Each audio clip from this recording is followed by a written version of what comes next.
સરકારી કર્મચારીઓને મેં સવાલો કર્યા, એ સવાલો એમને ગમ્યા નહીં, એમને પોલીસ બોલાવી કે ભાઈ આ પત્રકાર અમને સવાલો કરી રહ્યો છે, અમારી સાથે ગેરવર્તણૂક કરી રહ્યો છે, અમને પૂછ્યા વગર વિડીયો બનાવી રહ્યો છે, એટલે પોલીસવાળા મને પકડીને પોલીસ સ્ટેશને લઈ ગયા. અને એ જ કેસની અંદર અત્યારે કૌભાંડ બહાર આવ્યું, કરોડો રૂપિયાનું વિરંગામની અંદર ડાંગરોનું કૌભાંડ બહાર આવ્યું. એ આ જનતાની કાળી મહેનત મજૂરી પરસેવાના પૈસાથી એ પગાર ચૂકવાય છે. તમે એક વખત નહીં 17.5 વખત આ જનતાના નોકર છો ને નોકર છો, તમે નોકરી કરો છો. નમસ્કાર, ક્રાંતિ માર્ગથી હું વિમિત કુમાર. સાથીઓ, અત્યાર સુધી તમે જેને વોટ આપો છો એ નેતા તો એમના વાયદા મુજબ કામ ના કરતા હોય, તમે એને સવાલ કરો, તમે એની ટીકા કરો, એની સરકારને સવાલ કરો, એની સત્તાને સવાલ કરો, તો એ નેતાને જો ના ગમે ને તો એ નેતા તમને ડરાવવાનો પ્રયાસ કરતા, આ ભયમુક્ત ગુજરાતની અંદર આ ભયનો માહોલ એ પેદા કરવાનું કામ કરતા. પણ હવે આ અહીંયા નથી અટકતું. નેતાની સાથે સાથે હવે આ અધિકારીઓ જે કર્મચારીઓ છે, સરકારી કર્મચારીઓ, એ પણ આ જનતાને ડરાવવા માટેનો નવો કારસો રચી રહ્યા છે. નવો કારસો એવી રીતે રચી રહ્યા છે કે પોતાની સરકારી કચેરીની અંદર, જે કચેરી આ જનતાના ટેક્સના રૂપિયાથી બની હોય છે, એ ઓફિસોની અંદર સરસ મજાનું એસી હોય છે, ડનલોપવાળી ખુરશી હોય છે, એમનું કામ હોય છે જનતાની સેવા કરવાનું, જનતાના કામો કરવાનું, કારણ કે એમના ટેક્સના રૂપિયાથી એમના પગાર થાય છે અને જનતાની સેવા કરવા માટે એ સરકારી નોકરીમાં લાગ્યા હોય છે. પણ એ જનતાને ડરાવવા માટે પોતાની કચેરીઓની અંદર એ પોસ્ટરો લગાવે છે.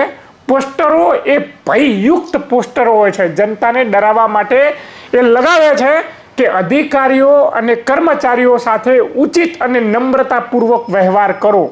જો આવું નહીં કરો તો આવું નહીં કરો, તમે એમને સવાલ કરશો અને સવાલ નહીં ગમે તો સરકારી કામમાં બાધા નાખવા માટેની જે કલમો છે એ કલમો લાગશે અને કલમો મુજબની સજા થશે. એ પોસ્ટરની અંદર એવું લખેલું છે.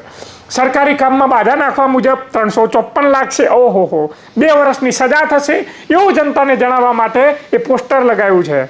તમે સરકારી કર્મચારી સાથે વિવાદ કરશો તો ફલાણી કલમ લાગશે, 2 વર્ષની સખત સજા થશે, એવું પોસ્ટર લગાવ્યું છે.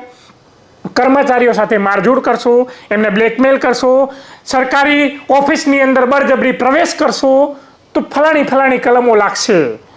બિન અધિકારી વ્યક્તિઓ તમે સરકારી કચેરીની અંદર જમા કરશો તો ફલાણી કલમો લાગશે. એટલે આ અધિકારીઓએ આ જનતા એમને સવાલ ના કરે, આ જનતા એમને પ્રશ્ન ના પૂછે, એમને કામને લઈને એ પોતે રજૂઆતો ના કરે, ધારદાર રજૂઆતો ના કરે. આ અધિકારીઓ ભ્રષ્ટ હોય તો એમની ભ્રષ્ટાચારને ખુલ્લો ના પાડે. અને જનતા જ્યારે આ સવાલો એમને કરતા હોય ત્યારે આ અધિકારીઓને નેતાઓની જેમ નથી ગમતું. આ અધિકારીઓ એ પોતે નોકર છે, પણ આ જનતા એમને સાહેબ કહે છે ને, એટલે આ જે નોકરો છે ને એ માલિક બની બેઠેલા છે. જો આ જનતા અમને કેવા સાહેબ કહે છે, એટલે અમે સાહેબ છીએ, એટલે તમે નમ્રતાપૂર્વક વ્યવહાર કરો, નહીં તો આ પોસ્ટર જુઓ.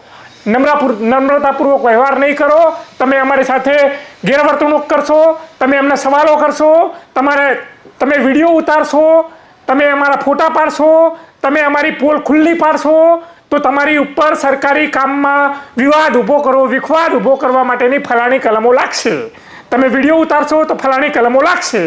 એટલે આવી રીતે જનતાની અંદર ડર, ભય પેદા કરવા માટે, ભયમુક્ત ગુજરાતની અંદર ભય પેદા કરવા માટે આવી રીતે પોસ્ટરો લગાવીને નવો કારસો રચવાનો પ્રયાસ થઈ રહ્યો છે. આ અધિકારીઓ હવે આ હદે ઉતરી આવ્યા છે જનતાને ડરાવવા માટે. પણ આ અધિકારીઓ કામ ચોરી કરે તો એમના માટે પોસ્ટરો ક્યાં લાગેલા છે ભાઈ? હા, સરકારી કર્મચારીઓ તમે કામ ચોરી કરો તો એનું પોસ્ટર ક્યાં લગાવેલું છે? તમે નોકરીમાં સમયસર ના આવો, સમય પહેલાં જતા રહો તો એની કલમો તમે ક્યાં લગાવી છે ભાઈ તમારી કચેરીની અંદર? બરાબર, તમે લંચ ટાઈમમાં જે 9 થી 5ની અંદર જે તમારો લંચ ટાઈમ હોય એ લંચ ટાઈમ તમે વધારો તો એની કલમો ક્યાં લગાવી છે? આ બધી કલમો તમે ક્યાં લગાવી છે? તમે ભ્રષ્ટાચાર કરો, તમે લાંચ લો તો એની કલમો તમે ક્યાં લગાવી છે? તમે આ જનતાને એ કચેરીની અંદર ધક્કા ખવડાવો, આજે નહીં કાલે આવજો, અમારું પ્રિન્ટર બગડી ગયું છે, સર્વર ડાઉન છે, કામ નહીં થાય, કાલે થશે, સાહેબ હાજર નથી, સાહેબ મિટિંગમાં છે, એટલે જનતા પોતાનું કામ છોડીને તમારી કચેરીમાં આવો ત્યારે આવા બહાના બતાવો છો. બરાબર, અને જનતાને ધક્કા ખાવા પડે છે, તો એની કલમો તમે ક્યાં લગાવી છે ભાઈ? કયા પોસ્ટરમાં તમે એ કલમો લગાવી છે કે એની સજા ક્યાં થશે? એ પોસ્ટરો ક્યાં લગાવ્યા છે તમે જ્યાં સુધી તમારા ટેબલ ઉપર ઘૂસના પૈસા ના આવે અને ફાઇલ ત્યાં સુધી તમે ફાઇલ અહીંથી બીજા ટેબલ ઉપર ના પહોંચાડો, એવી કલમો તમે ક્યાં લગાવી છે ભાઈ? હા, એવું બધું નથી લગાવવું તમારે તો ખાલી જનતાને ડરાવવા માટે લગાવવું છે. તમારા જે મસ્ત મોટા જે પગારો છે ને અધિકારીઓ, એ આ જનતાની કાળી મહેનત મજૂરી પરસેવાના પૈસાથી એ પગાર ચૂકવાય છે. તમે એક વખત નહીં 17.5 વખત આ જનતાના નોકર છો ને નોકર છો. તમે નોકરી કરો છો. ખરેખર આ લોકશાહી છે, લોકો વડે લોકો દ્વારા લોકો માટે ચાલતું શાસન. આ જે સિસ્ટમ રચાયેલી છે ને એ લોકો માટે છે અને તમે આ લોકોની સેવા કરવા માટે છે. તમે નોકર છો, જનતા માલિક છે, પણ આ જનતા તમને સાહેબ કહે છે ને એટલે તમને ઘમંડ આવી ગયો છે. એટલે તમે માલિક બની બેઠા છો અને તમે પોતાની જાતને માલિક સમજી બેઠા છો. અહંકારની અંદર આવીને તમે આવા પોસ્ટરો લગાવી રહ્યા છો. જો તમારી અંદર શરમનો છે છાંટો હોય ને તો આ પોસ્ટરો ઉતારો અને જનતાનું કામ ફટાફટ કરવા લાગો. આપણી સરકાર સુશાસનની વ્યાખ્યા કરે છે, સુશાસનની વાતો કરે છે, એની અંદર દુશાસન જેવું તમે વર્તન ના કરશો. આ જનતા સાથે તમે એમને ધક્કા ના ખવડાવશો, બરાબર? અને જો તમે જે એમની સાથે દુર્વ્યવહાર કરો એની કલમો પણ જોડે લગાવો. જો કદાચ આ બધી કલમો સાચી હશે, માની લો સાચી કલમ હશે, બરાબર, તો જનતાને જે અડચણરૂપ થાય એવું તમે ગેરવર્તણૂક કરો છો. એ બધી કલમો જોડે જોડે બીજું પોસ્ટર એનું પણ લગાવો. પણ તમારે એવું નથી કરવું, કારણ કે તમારે તો સુખ સુવિધાઓ જોઈએ છે. તમારે જોઈએ છે કે તમારે દર મહિને તમારા ખાતાની અંદર આ જનતાના ટેક્સના રૂપિયાથી પગાર આવી જાય, જનતા તમને સવાલ ના કરે, તમારે પાડાની જેમ પડ્યું રહેવું છે, ઓફિસની અંદર કામ ચોરી કરવી છે, તમને કોઈ કહેનારું ના હોય, સમય સુધી આવો નહીં, સમય પહેલાં જતા રહો, અને તમને કોઈ કહેનારું ના હોય, તમે તમારા કોઈ વિડીયો ના ઉતારે, બરાબર, તમે ગમે તે કરો, મન ફાવે એમ વર્તન કરો અને તમને કોઈ કહે નહીં.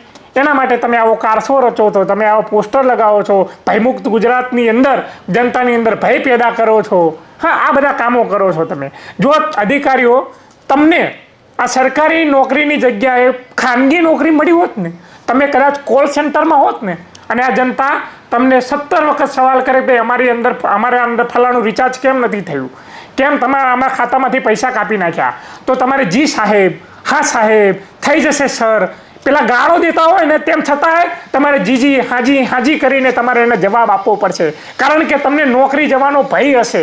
પણ આ તો સરકારી નોકર છો, તમને તો નોકરી જવાનો કોઈ ભય ના રહે, એટલે તમે ગેરવર્તણૂક કરો. આજે નહીં કાલે આવજો, ધક્કા ખવડાવશો, તમે જેમ ફાવે એમ જવાબ દેશો અને તમને સવાલ ના કરે ભાઈ. જો આ સરકારી કર્મચારીઓ સાથે મારો ખુદનો એક કડવો અનુભવ છે.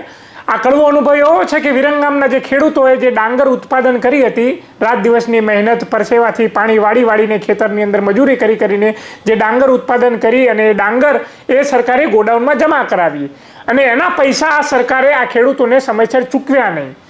એટલે મેં એ અધિકારીઓને સવાલ કર્યા કે શા માટે આ ખેડૂતોના એકાઉન્ટમાં તમે પૈસા નથી આપ્યા. એટલે સરકારી કર્મચારીઓ પાસે કોઈ જવાબ નહોતો. મેં વિડીયો ઉતાર્યો, સરકારી કર્મચારીઓને મેં સવાલો કર્યા. એ સવાલો એમને ગમ્યા નહીં, એમને પોલીસ બોલાવી કે ભાઈ આ પત્રકાર અમને સવાલો કરી રહ્યો છે, અમારી સાથે ગેરવર્તણૂક કરી રહ્યો છે, અમને પૂછ્યા વગર વિડીયો બનાવી રહ્યો છે.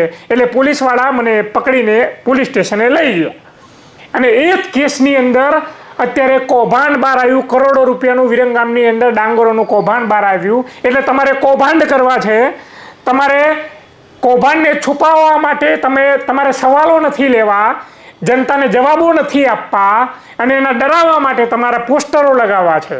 એટલે હું સરકારને પણ બે હાથ જોડીને વિનંતી કરું છું કે જે કર્મચારીઓ પોતાની કચેરીની અંદર આવા પોસ્ટરો લગાવતા હોય જનતાને ડરાવવા માટે, ભયમુક્ત ગુજરાતની અંદર ભયયુક્ત વાતાવરણ પેદા કરવા માટે આ સરકારી કર્મચારીઓ નવો કારસો રચતા હોય તો સરકારે ત્વરિત નોંધ લઈને આવી તમામ કચેરીઓની અંદરથી આવા તમામ પોસ્ટરો હટાવી લેવા જોઈએ અને સાથે સાથે એવા પોસ્ટરો લગાવવા જોઈએ જે જનતાના હિત માટે હોય. અને સરકારી કર્મચારીઓ જો દુર્વ્યવહાર કરતા હોય, જનતાને જવાબ ના આપતા હોય તો કઈ કલમો લાગે એવા પોસ્ટરો લગાવવાની હું સરકાર સમક્ષ અપીલ કરું છું.